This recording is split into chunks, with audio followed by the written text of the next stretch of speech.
अस्सलाम वालेकुम, good evening ladies and gentleman. उम्मीद करता हूँ आप सब ठीक होंगे। मैं फैसल ढेडी आपकी खिदमत में हाजिर हूँ एक नई एपिसोड के साथ जिसका नाम है mid week market recap by Foundation Securities, जहां हम डिस्कस करेंगे की performance takeaways of PSX from the beginning of this week. अगर हम परफॉर्मेंस लेवल पे निगाह डालें तो पीर वाले दिन KSE 100 इंडेक्स ओपन रहा 40,086 पॉइंट्स के साथ, और आज वेडनेसडे के दिन it manages and settle to close at 39,723 index points के साथ। मजमूई तौर पर लमसम अप्रॉक्सीमेटली 300 पॉइंट की गिरावट देखी है in the benchmark KSE 100 index over the last 3 working days. अगर हम लिक्विडिटी फैक्टर पर निगाह डालें तो पीर वाले दिन KSE 100 इंडेक्स में बड़े थिन वॉल्यूम्स नजर आए। ओनली 33 मिलियन शेयर्स का मजमूई तौर पर काम देखा गया in the benchmark KSE 100 index, followed by Tuesday के दिन 37 मिलियन शेयर्स का काम देखा गया। और आज वेडनेसडे के दिन कदरन थोड़े बेहतर वॉल्यूम्स नजर आए मेन बोर्ड के अंदर भी, सिक्लिकल्स के अंदर भी, और ओवरऑल 85 मिलियन शेयर्स का मजमूई तौर पे काम देखा गया in the benchmark KSE 100 index, up by more than 125% on day basis. अच्छा, वीक जिस तरीके से स्टार्ट हुआ, बड़े अभाम के साथ, बड़ी कंट्रोवर्सीज के साथ और बड़े मिक्स सेंटिमेंट के साथ चलता रहा ट्रेडिंग फ्लोर्स पे। काफ़ी इन्वेस्टर इनडिसिसिव रहे। Actually volume speaks louder than the action. हमने देखा कि इन्वेस्टर कोई डिसीजन लेने की पोजीशन में ही नहीं थे। इस वक्त पाकिस्तान इस मराहिल से गुजर रहा है कि ना सिर्फ इकोनॉमिक मसाइल पाकिस्तान को दरपेश हैं, जबकि इकोनॉमिक के साथ साथ पहले भी पॉलिटिकल तो थे, अब कॉन्स्टिट्यूशनल क्राइसिस भी साथ में आ चुके हैं। तो इन्वेस्टर के लिए बड़ा कंसर्न हो गया है कि वेदर क्या देखे, किस तरह देखे, क्या डिसीजन ले और कितना क्वांटम में बाय करे। तो ये वो क्वेश्चंस है जो इन्वेस्टर के दिमाग में है और उसकी वजह से हमें एक डल सी एक्टिविटी ओवर द काउंटर्स नजर आ रही है PSX के फ्लोर पे। इस वीक के आगाज में हमने देखा कि बड़े थिन वॉल्यूम्स के साथ साथ एक्टिविटी तो डल थी। साथ में मॉनेटरी पॉलिसी के अनाउंसमेंट को लेके बड़ी कयास आ रही थी और मार्केट के एक्सपर्ट्स का भी मानना था कि 2% या इससे ज़्यादा का इजाफा देखा जा सकता है पॉलिसी रेट के अंदर।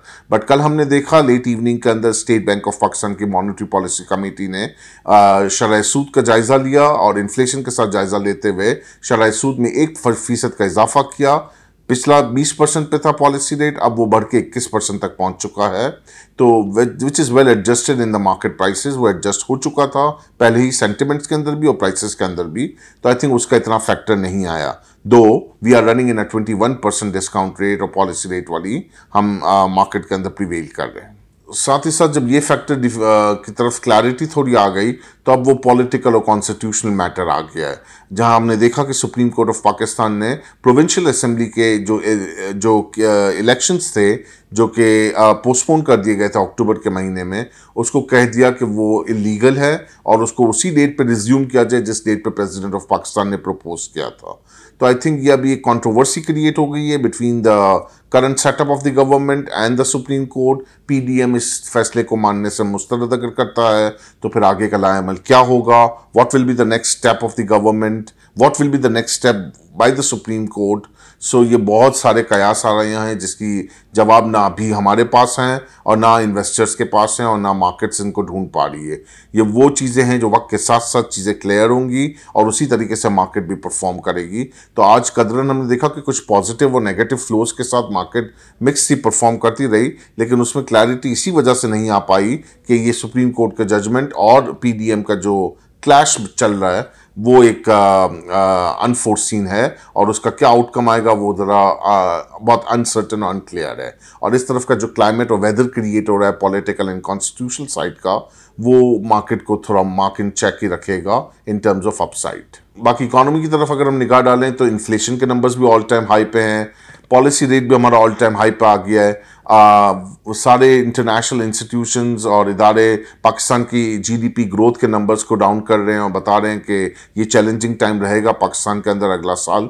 तो ये तमाम फैक्टर्स को जहन में रखते हुए एक्विटीज़ के लिए थोड़ा चैलेंजिंग तो होगा, बट सिंस हमारे वैल्यूएशंस भी उसके हिसाब से एडजस्टेड हैं, बड़े वीक से सेंटिमेंट्स हो चुके थे, वैल्यूएशंस भी बड़े सस्ते हो गए हैं, तो यहाँ से पुल बैक आने में वक्त नहीं लगेगा अगर कुछ हद तक भी थोड़ी बेहतरी की तवक्कुआ फ्रॉम द IMF एंड या फ्रॉम द पॉलिटिकल ग्राउंड पे नजर आ जाएगी। अब रही IMF वाला मैटर जो कि काफ़ी टाइम से डिले है। गवर्नमेंट पुरजोश कोशिश में है कि IMF वाला मैटर रिजॉल्व हो जाए, बट वहाँ से जू से तू नहीं हो रहा है और किसी एंगल पे हमें कोई रिलीफ फैक्टर या ब्रीथर स्पेस नज़र नहीं आ रहा from the IMF and. Conditions पे कंडीशंस, रिक्वायरमेंट्स पे रिक्वायरमेंट्स पूरी होती भी गई, कुछ चीज़ें अभी इन पाइपलाइन भी हैं।